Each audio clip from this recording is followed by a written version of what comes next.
आज के स्टोरी बहुत ही खास होने वाले हैं, तो इस स्टोरी को ध्यानपूर्वक जरूर सुने। तो चलो स्टार्ट करते हैं। विभा और विराज दोनों एक ही मोहल्ले में रहते थे। बचपन में साथ साथ खेलते, स्कूल जाते। दोनों के परिवारों का आपस में प्यार भी बहुत था। इसीलिए मेला देखने जाना हो, रामलीला देखनी हो या फिर कभी कभार सिनेमा जाना होता तो दोनों परिवार इकट्ठे ही जाते थे। विभा के परिवार में उसकी दादी को मिलाकर कुल 5 मेंबर थे। उसके पिताजी पेशे से एक टीचर थे और माँ हाउसवाइफ थी। विभा से छोटी उसकी एक बहन थी जिसका नाम खुशी था। बहुत ही संस्कारी परिवार था। दादी सुबह शाम भजन कीर्तन कर परमात्मा का नाम जपती रहती। विभा की माँ सुशीला जी एक कुशल गृहिणी होने के साथ साथ अच्छी माँ भी थी। उन्होंने अपनी दोनों बेटियों को हर अच्छे बुरे की शिक्षा दी थी। घर बाहर किसी भी तरह की समस्या उन्हें होती तो माँ से बात करके झटपट हल मिल जाता था। विभा ने 8th में ही तय कर लिया था कि उसे IAS ऑफिसर बनना है। पढ़ाई में वो बहुत इंटेलिजेंट थी। उसके परिवार में सबको उस पर भरोसा था कि वो अपना सपना जरूर पूरा करेगी। आंखों में ऑफिसर बनने का सपना पाले विभा बड़ी हो रही थी। मोहल्ले की सबसे सुंदर लड़की थी विभा। लंबे घने बाल, गोरा रंग, खिलखिलाता चेहरा। किसी परी से कम नहीं थी वो। जो उसको देखे बस देखता ही रह जाए। स्कूल में भी हर लड़के की पसंद थी विभा। लेकिन विभा इन सब बातों से बेखबर अपने लक्ष्य की ओर बढ़ती जा रही थी। उसने 12th में पूरे शहर में टॉप करके अपने माँ बाप का नाम रोशन कर दिया। अब उसे आगे की पढ़ाई के लिए शहर से बाहर जाना था। एक बहुत ही अच्छे कॉलेज में उसका एडमिशन हो गया। बहुत सी हिदायतों के साथ उसे हॉस्टल दिलवाकर उसके मम्मी पापा वापस आ गए। घरवाले थोड़े निश्चिंत इसलिए भी थे क्योंकि उनके मोहल्ले का लड़का विराज भी तो उसी कॉलेज में पढ़ता था जो विभा से 1 साल सीनियर था। विराज के परिवार में उसके मम्मी पापा और एक छोटा भाई था। विराज के पापा की शहर में कपड़ों की बहुत बड़ी और अच्छी दुकान थी। विराज भी पढ़ाई में बहुत अच्छा था। उसे MBA करना था, इसीलिए उसने ग्रेजुएशन में कॉमर्स को चुना। वहीं दूसरी तरफ विभा नॉन मेडिकल की स्टूडेंट थी। दोनों का कॉलेज एक ही था। विराज विभा के बचपन का दोस्त था, इसीलिए विभा दिन में एक बार उससे जरूर मिलती थी। कोई भी प्रॉब्लम होती वो विराज को कह देती। ऐसे ही कॉलेज का 1 साल बीत गया। अब विभा नए माहौल में एडजस्ट हो चुकी थी। वो बहुत मेहनत कर रही थी। कॉलेज में उसकी अलग पहचान बन चुकी थी।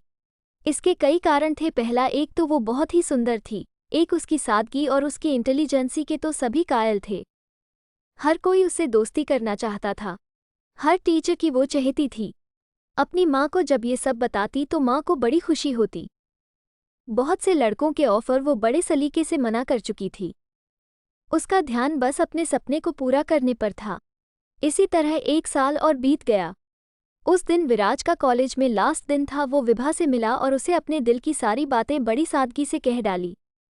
विराज ने कहा, मुझे पता है कि तुम्हारी खूबसूरती से इम्प्रेस होकर लड़के आए दिन तुम्हें प्रपोज करते रहते हैं, लेकिन मैं सच कह रहा हूँ, मैं तुम्हारी सादगी को बचपन से ही पसंद करता हूँ।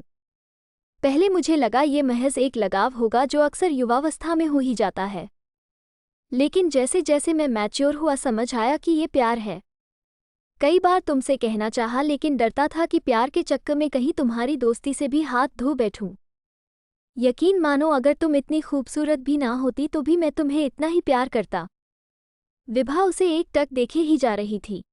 बीते सालों में न जाने कितने लड़कों को ना बोल चुकी थी, लेकिन विराज का अचानक इस तरह से अपने प्यार का इजहार करना, उसे कुछ समझ नहीं आ रहा था कि क्या कहे। फिर भी विराज को जवाब तो देना ही था। विभा ने कहा, विराज तुम बहुत अच्छे लड़के हो। तुम जिसे मिलोगे वो लड़की बहुत भाग्यशाली होगी, लेकिन तुम तो अच्छी तरह जानते हो मुझे मेरे सपने पूरे करने हैं। लाइफ में कुछ करना है। प्यार व्यार के चक्कर में पड़ गई तो कुछ नहीं कर पाऊंगी। विराज ने कहा कि कौन कहता है तुम अपने सपने पूरे ना करो। तुम वो सब करो जो करना चाहती हो। मैं अपने मन की बात तुम्हें आज भी नहीं कहता, लेकिन मुझे MBA करने लंदन जाना है। जाने से पहले तुम्हें सब कह देना चाहता था। मैं तुम्हारी हाँ का इंतजार करूंगा विभा। इतना कहकर विराज वहां से चला जाता है। विभा थोड़ी उदास हो जाती है। फिर सोचती है कि अगले हफ्ते घर जाऊंगी तो माँ को सब बता दूंगी। अगले हफ्ते विभा घर चली गई। अब की बार थोड़ी खोई खोई सी थी। माँ ने ये बात तुरंत भांप ली कि कोई तो बात है जो विभा बेचैन लग रही है। डिनर के बाद सब काम निपटाकर माँ बेटी छत पर चली गई। वहां जाकर माँ ने विभा से उसकी परेशानी का कारण पूछा तो विभा ने झट से वो सब बातें बता दी जो विराज और उसके बीच में हुई थी। विराज एक अच्छा लड़का था, घर में सभी उसे पसंद करते थे। उसकी माँ ने विभा को समझाया, अभी तुम अपनी पढ़ाई पर ध्यान दो, इसमें परेशान होने वाली कोई बात नहीं है। विराज अच्छा लड़का है, तुम दोनों सेटल हो जाओ, उसके बाद रिश्ता करने में कोई हर्ज नहीं है। देखा परखा लड़का है, परिवार भी अच्छा है। अपनी माँ को सब बताने के बाद उसके मन का बोझ हल्का हो गया। अपनी माँ को प्यार भरी झप्पी देकर वो सोने चली गई। कुछ दिनों बाद विभा को अगले सेशन के लिए कॉलेज जाना था। सारी तैयारियां करके उसके मम्मी पापा उसे हॉस्टल छोड़ने चले गए। इस साल तो विराज भी नहीं था वहां, इसीलिए उसके मम्मी पापा को उसकी थोड़ी चिंता हो रही थी, लेकिन अपनी बेटी की समझदारी पर विश्वास भी बहुत था। विभा को भी विराज के बिना अच्छा नहीं लग रहा था। उसने अपना पूरा ध्यान पढ़ाई पर लगा लिया, वो कोई कमी नहीं छोड़ना चाहती थी। कॉलेज का लास्ट ईयर था, वो पूरी तरह पढ़ाई में रम गई। एक दिन सोहेल नाम के लड़के की नज़र विभा पर पड़ी। वो उसकी खूबसूरती देखकर पागल हो गया। अगले ही दिन उसने विभा को प्रपोज कर दिया। विभा ने बड़े ही सलीके से उसे मना कर दिया, लेकिन अमीर घर का इकलौता साहिबजादा तो जिद पर अड़ गया कि उसे तो विभा किसी भी कीमत पर चाहिए। वो हर रोज उसे परेशान करने लगा। विभा बहुत तंग हो गई थी उसकी हरकतों से। वो परेशान रहने लगी थी। इसका असर उसकी पढ़ाई पर भी पड़ रहा था। सोहेल उसे किसी भी कीमत पर पाना चाहता था। जब वो नहीं मानी तो उसने विभा के चेहरे पर एसिड फेंकवा दिया। इस हादसे के बाद विभा की जिंदगी बदल गई। उसने जीने की उम्मीद छोड़ दी। हमेशा हंसती रहने वाली विभा की आंखों से आंसू नहीं सूखते थे। उसके परिवार से उसकी हालत देखी नहीं जाती थी। 2 साल बीत गए, लेकिन विभा तो जैसे पत्थर बन गई थी।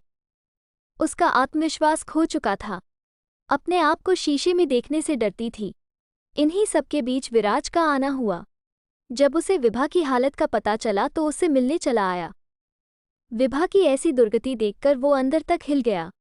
उसने अपने आप को बड़ी मुश्किल से संभाला, बिल्कुल नॉर्मल होकर पहले की तरह बातचीत की और अगले ही दिन अपने मम्मी पापा के साथ विभा के साथ शादी का प्रस्ताव लेकर विभा के घर आ गया। विभा के परिवार वाले उनकी अच्छाई से अभिभूत हो गए। विभा ने विराज से अकेले में बात करने की इच्छा जताई। विभा ने विराज से कहा कि तुम क्यों अपनी जिंदगी बर्बाद कर रहे हो, तुम्हें तो एक से एक लड़की मिल जाएगी। विराज, तुम्हें मुझसे सहानुभूति है, तुम इसीलिए मुझसे शादी कर रहे हो ना। विराज ने कहा, हाँ मानता हूं कि एक से बढ़कर एक लड़की मिल जाएगी, लेकिन तुम हो विभा। मैंने तुम्हें चाहा है, केवल तुम्हें। मैं तुम्हें आज भी उतना ही प्यार करता हूं जितना पहले करता था, और तुमने जो सपना देखा था वो तुम अब भी पूरा कर सकती हो।